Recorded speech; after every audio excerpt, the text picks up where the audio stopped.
வணக்கம் and welcome to celebrate life style and life styles. எல்லாரும் எப்படி இருக்கிறீங்க? நான் ரொம்ப நல்லா இருக்கிறேங்க. நீங்கள் எல்லாருமே ரொம்ப நல்லா இருப்பீங்க அப்படின்னு நான் நம்புறேன். இன்னைக்கு நம்ம ரொம்ப யூஸ்ஃபுல்லான ஒரு வீடியோ தான் பார்க்க போகிறோம். யூடியூப்பில் நிறைய சேனல்ஸில் வந்து பார்த்தீங்கன்னா சன்ஸ்க்ரீன் வந்து போடுறது சரியில்லை அப்படின்ற மாதிரியும், சன்ஸ்க்ரீன் போட்டால் ஃபேஸ்லாம் வந்து டார்க் ஆகிருது, அந்த மாதிரி நிறைய வீடியோஸ் நான் பார்த்தேன். நிறைய பேர் என்னென்னா சன்ஸ்க்ரீன் அப்ளை பண்ணாதீங்க அப்படிங்கிறதே வந்து ஸ்ட்ராங்காக ரெக்கமெண்ட் பண்ணியும் சில வீடியோஸ் பார்த்தேன். பட் இது வந்து என்னோட பர்சனல் எக்ஸ்பீரியன்ஸ், எனக்கு சன்ஸ்க்ரீன் போடாமல் என்ன ஆச்சு அப்படின்றத பற்றியும், ப்ளஸ் இதை பற்றி நீங்கள் தெரிஞ்சுக்க வேண்டிய விஷயங்கள் நிறையா இருக்குது. அதையும் வந்து நான் இந்த வீடியோவில் சொல்ல போகிறேன். அட்வான்ஸ் காஸ்மெட்டாலஜி நோட்ஸ், அது தவிர உங்களுக்கு வந்து இப்போ ரெஃபரன்சஸில் வந்து நான் என்னெல்லாம் கொடுத்துருக்கேனோ அது எல்லாமே வந்து ரெஃபர் பண்ணி தான் உங்களுக்கு வந்து இந்த வீடியோவில் வர டீட்டெயில்ஸ் நான் சொல்கிறேன். இப்போ நீங்கள் பார்த்துட்ருக்கீங்க இல்லையா, இந்த மாதிரி சுட்ட இருக்கிற வெயிலில் நம்ம வந்து போகிறப்ப கண்டிப்பாக நமக்கு வந்து சன்ஸ்க்ரீன் தேவைங்க. ஏன்னா சன்ஸ்க்ரீன் வந்து நமக்கு நிறைய பேர் என்ன நினச்சிக்கிறாங்கன்னா அது வந்து ஒரு அழகு சாதன பொருள் அப்படின்னு நினச்சிக்கிறாங்க. அப்படிலாம் இல்லை. சன்ஸ்க்ரீனோட மெயின் பர்பஸே நம்மளுடைய சன்ஸ்க்ரீன்கிற பேர்லேயே அந்த அர்த்தம் இருக்குதான். ஆனாலும் கூட நிறைய பேர் என்ன நினச்சிக்கிறாங்கன்னா அது வந்து ஒரு காஸ்மெட்டிக்ஸ் மேக்கப் பொருள், அதே மாதிரி தான் மாய்ஸ்சரைசரையும் வந்து ஒரு மேக்கப் பொருள் அப்படின்னு வந்து நினச்சிக்கிறாங்க. பட் அப்படி வந்து கிடையாது. யூவி ரேஸ்லேருந்து நம்மளை வந்து ப்ரொடெக்ட் பண்ணுறதுக்கு, நம்மளுடைய ஸ்கின்னை ப்ரொடெக்ட் பண்ணுறதுக்கு வந்து சன்ஸ்க்ரீன் ரொம்ப முக்கியம் அப்படின்றது வந்து நிறைய பேருக்கு தெரியறதில்ல. சன்ஸ்க்ரீனோட வேலையே வெயிலில் இருந்து நம்மளுடைய ஸ்கின்னை பாதுகாக்கிறது. குறிப்பாக யூவி ரேஸ்லேருந்து நம்மளை வந்து பாதுகாத்துக்கிறதுக்கு தான் சன்ஸ்க்ரீன் வந்து அப்ளை பண்ணணும் அப்படின்றத வந்து டாக்டர்ஸும் டெர்மட்டாலஜிஸ்ட் எல்லாமே வந்து சஜஸ்ட் பண்ணுறாங்க. இதில் வந்து சில பேருக்கு சில ப்ராடக்ட்ஸ் யூஸ் பண்ணுறப்போ உங்களுக்கு வந்து அது ஒத்துக்கல, இல்லைனா வந்து உங்களோட ஸ்கின் வந்து டேமேஜ் ஆச்சு, கிராக் விழுது, இல்லைனா வந்து டார்க் ஸ்பாட்ஸ் இருக்குது, அந்த மாதிரி ப்ராப்ளம் வந்து ஒருத்தருக்கு ஒரு வாட்டி ஏற்பட்டுச்சுன்னா உடனே அவங்க என்ன சொல்கிறாங்கன்னா சன்ஸ்க்ரீனே யூஸ் பண்ணக்கூடாது அப்படிங்கிறத ஒரு பொதுவெளியில் வந்து சொல்கிறாங்க. பட் அது வந்து தவறான கருத்து. நீங்கள் யூஸ் பண்ண ப்ராடக்டில் எதுனா பிரச்சனை இருந்திருக்கலாம். அதனால் நீங்கள் யூஸ் பண்ணுறதுக்கு முன்னாடி உங்களோட ஸ்கின்னுக்கு என்ன சன்ஸ்க்ரீன் ஒத்துக்குது அப்படின்றத நீங்கள் ஒரு டெர்மட்டாலஜிஸ்ட்டையோ, அதாவது ஸ்கின் டாக்டர்கிட்ட நீங்கள் போய் செக் பண்ணிவிட்டு அதுக்கப்புறமா நீங்கள் வந்து யூஸ் பண்ணவே வழிய மொத்தமாக வந்து சன்ஸ்க்ரீன் யூஸ் பண்ணுறதே வந்து பிரச்சனை அப்படின்னு சொன்னீங்கன்னா அதனால் ஏற்படுற பாதிப்புகள் வந்து ரொம்ப அதிகங்க.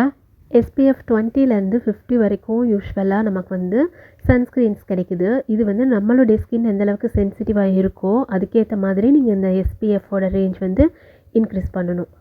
சன்ஸ்க்ரீன் யூஸ் பண்ணாதனால ஒன்றும் பிரச்சனையே இல்லை அப்படின்னு சொல்கிறவங்களுக்கும், சன்ஸ்க்ரீன் யூஸ் பண்ணுறதுனால நிறைய டேமேஜ் வரதான் செய்யும் அப்படின்னு சொல்கிறவங்களுக்கும் எனக்கு நடந்த ஒரு பர்சனல் எக்ஸ்பீரியன்ஸ் வந்து நான் சொல்கிறேங்க. அது வந்து உங்களுக்கு யூஸ்ஃபுல்லாக இருக்கும்னு நான் நினைக்கிறேன்.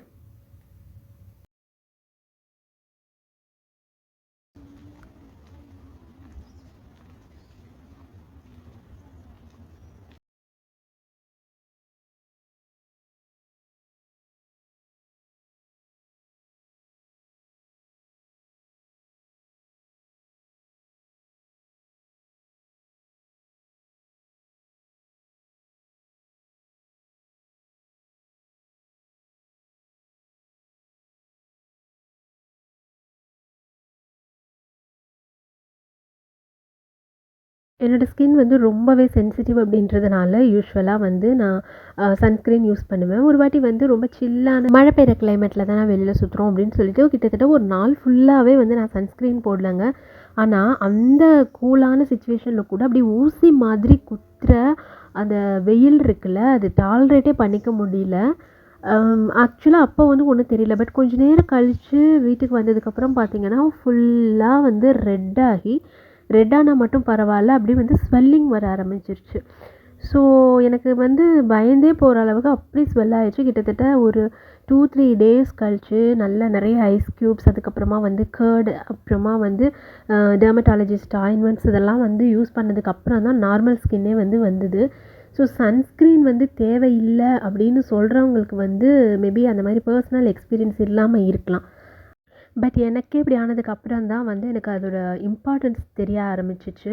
ஸோ நீங்கள் எந்த மேக்கப் ப்ராடக்ட்ஸுமே யூஸ் பண்ணணுங்கிற அவசியம் இல்லைங்க. வெளியில் போகிறப்ப கண்டிப்பாக உங்களோட டெர்மட்டாலஜிஸ்ட் என்ன சன்ஸ்க்ரீன் உங்களுக்கு ரெக்கமெண்ட் பண்ணியிருக்காங்களோ அதை வந்து நீங்கள் அவசியமாக அப்ளை பண்ணிட்டு போக வேண்டியது முக்கியம். எஸ்பெஷலி குறிப்பாக நம்ம வந்து ட்ராவல் பண்ணுறப்ப. சரி, அப்புறம் ஏன் சில பேர் சொல்கிறாங்க அப்படின்னா, மேபி அவங்களுக்கு வந்து ஸ்கின் சென்சிட்டிவ்னஸ் வந்து கம்மியாக இருக்கலாம். அதனால அவங்களுக்கு வந்து பாதிப்பு உடனே தெரியாமல் இருக்கலாம். ஸோ இதில் வந்து உடனே அப்படிங்கிற வேர்டு வந்து நீங்கள் அண்டர்லைன் பண்ணிக்க வேண்டியது அவசியம். இதுக்கு ஒரு சின்ன எக்ஸாம்பிள் தாங்க நான் சொல்ல முடியும்.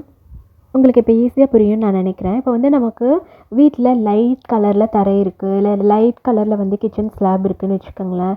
அப்போ வந்து என்ன ஆகும்னா, கொஞ்சமாக அதில் வந்து அழுக்கு பட்டா கூட அப்படியே தெரியும், உடனே தெரியும் அதில. ஆனா நமக்கு வந்து டார்க் கலரில் வந்து உங்களுக்கு தரையோ இல்லை வந்து ஸ்லாபோ இருந்துச்சுன்னா, அதில் வந்து அழுக்கு பட்ட கொஞ்ச நேரம் வந்து தெரியாது. ரொம்ப நாள் கழிச்சு தான் வந்து நம்ம அத கண்டுபிடிக்கவே முடியும். ஸோ விசிபிளாக எடுத்தோனேயே வந்து தெரியாது இல்லையா? இதே மாதிரி தான் நம்மளுடைய ஸ்கின்னுக்கும் நடக்குது. உங்களோட ஸ்கின் வந்து லைட்டாக சென்சிட்டிவாக இருக்கிறப்ப அந்த யூவி ரேஸ் இம்மீடியட்டாக நம்மளை வந்து அஃபெக்ட் பண்ணுது. ஸோ அப்போ உங்களுக்கு வந்து உடனே ஒரு நாளுக்குள்ளேயே வந்து ரிசல்ட் தெரிஞ்சிரும். ஸோ இந்த மாதிரி நம்மளுடைய ஸ்கின் டேமேஜ் ஆகிறத ரொம்ப இம்மீடியட்டாக நீங்கள் கண்டுபிடிச்சிடலாம். சன்ஸ்க்ரீன் போடுறப்போ உங்களுக்கு இந்த எஃபெக்ட் வந்து கண்டிப்பாக இருக்காது. அதே மாதிரி நம்மளோட ஸ்கின்னு சென்சிட்டிவ்னஸ் கம்மியாக டார்க்காக அப்படி இருக்கிறப்ப என்ன ஆகும்னா, உடனே அந்த பாதிப்பு தெரியல அப்படின்னாலும் அந்த பாதிப்பு ஏற்படுறது என்னவோ உண்மை தானே. ஸோ அது வந்து கொஞ்ச நாள் கழிச்சு கண்டிப்பாக உங்களுடைய ஸ்கின் டேமேஜ் ஆகும். இதை வந்து இன்னொரு மாதிரி சொல்லணும் அப்படின்னா, கொஞ்சம் கொஞ்சமாக டேமேஜ் ஆகிட்டே வர்ற உங்களுடைய ஸ்கின் வந்து ஒரு நாள் வந்து உங்களுக்கு கண்டிப்பாக வெளியில் வந்து தெரியும். இதுக்கு இன்னொரு எக்ஸாம்பிள் எப்படி சொல்லலாம் அப்படின்னா, உங்களுடைய ஸ்கின் ரொம்ப சென்சிட்டிவாக இருக்குது. இப்போ வந்து ஒரு குழந்தை இருக்குதுன்னு வச்சுக்கோங்களேன். அந்த குழந்தைக்கு வந்து லேசாக சின்ன அடிபட்டால் கூட உடனே அது வந்து அஃபெக்ட் ஆயிரும், அழும். ஆனால் ஹார்ட் ஸ்கின் இருக்கிற ஒரு பர்சனுக்கோ இல்லைனா வந்து ஏதாவது ஒரு அனிமல்க்கோ வந்து அந்த மாதிரி ஆச்சு அப்படின்னா, அந்த ஸ்கின் வந்து அவங்களுக்கு அஃபெக்ட் ஆகவே ஆகாது. ரொம்ப இல்லைனா வந்து அதை வந்து அவங்களால சென்ஸ் பண்ண முடியாது. இதே மாதிரி தான் நமக்கும் வந்து நடக்குது. அதனால் இப்போதைக்கு எனக்கு ஒன்றும் ஸ்கின் நல்லா தானே இருக்குது அப்படின்னு வந்து ஒரு ரொம்ப ஓவர் கான்ஃபிடென்ஸாக வந்து இருக்காதீங்க. அது மாதிரி கையை வந்து நிறைய பேர் விட்டுருவாங்க சன்ஸ்க்ரீன் அப்ளை பண்ணுறப்ப. ஃபேஸ்க்கு மட்டும் அப்ளை பண்ணுவாங்க. ஆனால் கைக்கோ முழங்கைக்கோ கழுத்துக்கோ வந்து அப்ளை பண்ண மாட்டாங்க. அதுவும் வந்து சரியில்லாத ஒரு விஷயங்க. ஸோ எங்கெல்லாம் உங்களுடைய ஸ்கின் சன்லைட்டில் படுதோ, யூவி ரேஸில் வந்து எக்ஸ்போஸ் ஆகுதோ அங்கெல்லாம் கண்டிப்பாக நீங்கள் சன்ஸ்க்ரீன் அப்ளை பண்ணணும். எலும்பு இருக்கிற பகுதிகளில் கூட கண்டிப்பாக வந்து நீங்கள் அப்ளை பண்ணணும். அதே மாதிரி முழங்கை அதெல்லாமே வந்து உங்களுக்கு கொஞ்சம் நாள் கழித்து கண்டிப்பாக ரொம்ப கருப்பாக ஆகும், ரொம்ப ரஃப்பாக இருக்கும். அது வந்து ரொம்ப நாளாக நம்ம வந்து கவனிக்காமல் இருக்கிறதுனால அப்படி தான். அதே மாதிரி மாய்ஸ்சரைசரும் வந்து நீங்கள் அங்கே அப்ளை பண்ண வேண்டியது அவசியம். அது மாதிரி லோ நெக் ப்ளவுஸ் போடுறீங்க, சல்வார் போடுறீங்க அப்படின்னா உங்கள் முதுகில் எவ்வளோ தூரம் வரைக்கும் ப்ளவுஸுக்கோ இல்லை அந்த ட்ரெஸ்ஸுக்கோ கீழே தோல் தெரியுதோ, ஸ்கின் தெரியுதோ அங்கே வரைக்கும் கண்டிப்பாக நீங்கள் சன்ஸ்க்ரீன் அப்ளை பண்ணணும். அதே மாதிரி ஸ்லீவ்லெஸ் நீங்கள் வேர் பண்ணுறீங்க அப்படின்னா ஆர்ம்ஸ்லையும் கூட நீங்கள் சன்ஸ்க்ரீன் அப்ளை பண்ண வேண்டியது ரொம்ப ரொம்ப அவசியங்க. அதே மாதிரி சில பேர் வந்து சன்ஸ்க்ரீன் அப்ளை பண்ணுறதா இருந்தால் எவ்ரி ½ அன் ஹவர் 1 ஹவருக்கு நம்ம வந்து ஒரு வாட்டி அப்ளை பண்ணிகிட்டே இருக்கணுமே, அது ஒரு வெட்டி வேலை அப்படின்னு வந்து சொல்கிறாங்க. அதுக்கு ஒன்றும் பண்ண முடியாது. நீங்கள் வந்து உங்களுடைய ஸ்கின்னை ஒழுங்காக மெயின்டைன் பண்ணணும் அப்படின்னா கண்டிப்பாக ½ அன் ஹவர் 1 ஹவருக்கு ஒரு வாட்டி உங்களுக்கே தெரியும். அப்போ வந்து நம்ம எங்கே வெளியில் போனாலும் நீங்கள் எடுத்துகிட்டு போயிட்டு ஒரு மிரர் வச்சு நீங்கள் சன்ஸ்க்ரீன் அப்ளை பண்ணிக்க வேண்டியதான். அதே மாதிரி காலில் இப்படி ஸ்கின் நிறைய தெரிகிற மாதிரி நீங்கள் ஸ்லிப்பர் போட்டிங்க அப்படின்னா கூட காலுக்கும் வந்து நீங்கள் சன்ஸ்க்ரீன் அப்ளை பண்ணி தான் ஆகணும். இல்லைனா வந்து காலில் எலும்பு இருக்கிறதுனால உங்களுக்கு அஃபெக்ட் ஆகாதுன்ட்டு இல்லை, அங்கேயும் கண்டிப்பாக கொஞ்சம் நாள் கழித்து அஃபெக்ட் ஆகும். இந்த வீடியோ வந்து போஸ்ட் பண்ணுறதுக்கான முதல் முக்கியமான ரீசன் என்ன அப்படின்னா, சன்ஸ்க்ரீன் வந்து தேவையே இல்லை, அது வந்து எந்த யூஸுமே இல்லை. அது வந்து நம்ம இந்த மாதிரி அடிக்கடி வந்து அப்ளை பண்ணணும், அது வலியும், ஃபேஸ்லலாம் வலிஞ்சு ஊற்றும், நம்ம ஃபேஸை க்ளீன் பண்ணிகிட்டே இருக்கணும். இந்த மாதிரி அதில் வந்து சைடு எஃபெக்ட் இருக்குது, யூஸே இல்லை அப்படின்னு சில பேர் வந்து சொல்லிகிட்ருக்காங்க இல்லையா? அது தப்பு. ஏன்னா வந்து சன்ஸ்க்ரீன் இல்லாமல் எனக்கு என்ன ஆச்சு அப்படின்றத வந்து நான் ஷேர் பண்ணிக்கணும் என்னோடய எக்ஸ்பீரியன்ஸ் அப்படின்றதுக்காக தான் மெயினாக இந்த வீடியோ வந்து நான் போஸ்ட் பண்ணேன்.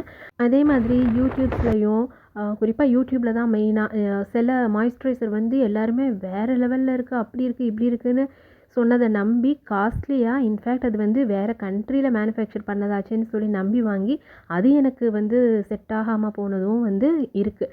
அதனால் எந்த ப்ராடக்ட் உங்களுக்கு செட் ஆகுன்றத ஒரு நல்ல டெர்மட்டாலஜிஸ்ட்டை வந்து செக் பண்ண வேண்டியது ரொம்ப முக்கியம். டெர்மட்டாலஜிஸ்ட்டோட ப்ரிஸ்கிரிப்ஷன் இல்லாமல் நீங்களாக வந்து ஓவர் த கவுண்டர் வாங்கி யூஸ் பண்ணாதீங்க.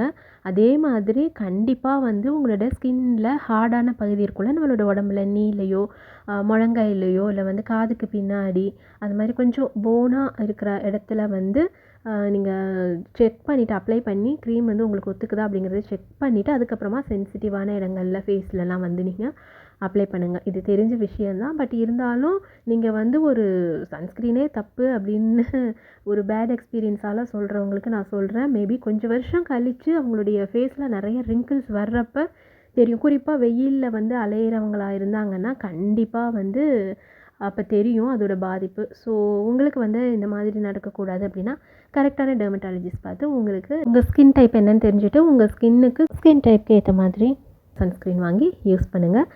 உங்களுடைய ஸ்கின்னை வந்து நல்லா இளமையாக வச்சுக்கிறதுக்கு என்னுடைய விஷஸ். அதே மாதிரி வெயிலில் அலையிறப்ப கண்டிப்பாக இந்த மாதிரி ஹெல்மெட் போட்டுக்க வேண்டியது ரொம்ப முக்கியங்க. இன்னொரு இன்ட்ரெஸ்டிங்கான யூஸ்ஃபுல்லான வீடியோவில் உங்களை மீண்டும் சந்திக்கிறேன். அது வரைக்கும் tata bye see and take care.